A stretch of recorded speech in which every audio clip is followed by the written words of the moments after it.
সল্টলেকে বিজেপির পার্টি অফিসে পশ্চিমবঙ্গ দিবসের অনুষ্ঠানে হাজির ছিলেন সুকান্ত মজুমদার সহ বিজেপি নেতারা।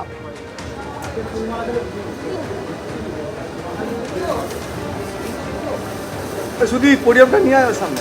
হ্যাঁ, পোডিয়াম যখন দেখবেন পোডিয়ামটা একটু আনতে হবে, একটু পোডিয়ামটা এখানে রেখে।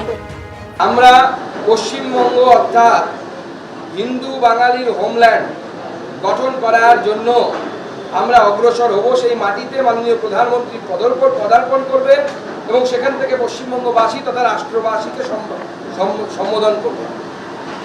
আজকে এই সময় ইতিহাসকে জানা এবং ইতিহাসকে অবলোকন করা অত্যন্ত গুরুত্বপূর্ণ বলে আমার মনে হয়। বিগত কয়েক বছর ধরে প্রাক্তন মুখ্যমন্ত্রী এবং তার সরকার হঠাৎভাবে কৃত্রিমভাবে পয়লা বৈশাখকে পশ্চিমবঙ্গ দিবস হিসেবে তিনি ঘোষণা করে দিলেন। ঠিক যেমন মনে হতো যে আকবর যেরকম ইতিহাসে পড়েছি দিনে ইলাহি নামে নতুন একটা ধর্ম চালু করে দিয়েছিলেন, সেরকম মমতা বন্দ্যোপাধ্যায় তৎকালীন মুখ্যমন্ত্রী তিনি ভেবেছিলেন তিনি ইতিহাস ভূগোল সবকিছুর ঊর্ধ্বে এবং তিনি পয়লা বৈশাখকে ঘোষণা করে দিলেন যে পশ্চিমবঙ্গ দিবস বা 20 জুন যাকে বলা হয়।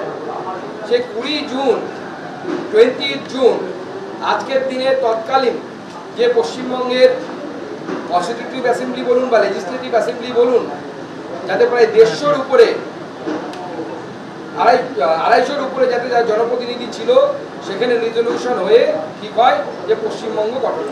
বিধানসভায় পশ্চিমবঙ্গ দিবসের অনুষ্ঠান এই প্রথম সরকারি উদ্যোগে পশ্চিমবঙ্গ দিবসের কর্মসূচি, যেখানে উপস্থিত ছিলেন অধ্যক্ষ সহ একাধিক মন্ত্রী, বিধায়ক, বিশিষ্টজনেরা।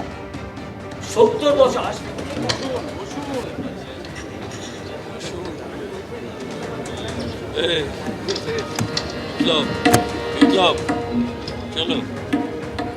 পশ্চিমবঙ্গ তার নিজের প্রতিষ্ঠাতা দিবস উদযাপন করল রাজ্যে সরকারি হিসেবে।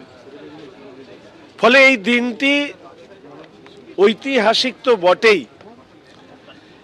এবং আজকের দিনে দাঁড়িয়ে যেটা সবথেকে প্রাসঙ্গিক আলোচনা হয়ে ওঠা উচিত যে কেন পশ্চিমবঙ্গের প্রতিষ্ঠাতা দিবস স্বাধীনতার প্রায় 8 দশক পর পশ্চিমবঙ্গের মানুষকে পালন করতে হলো।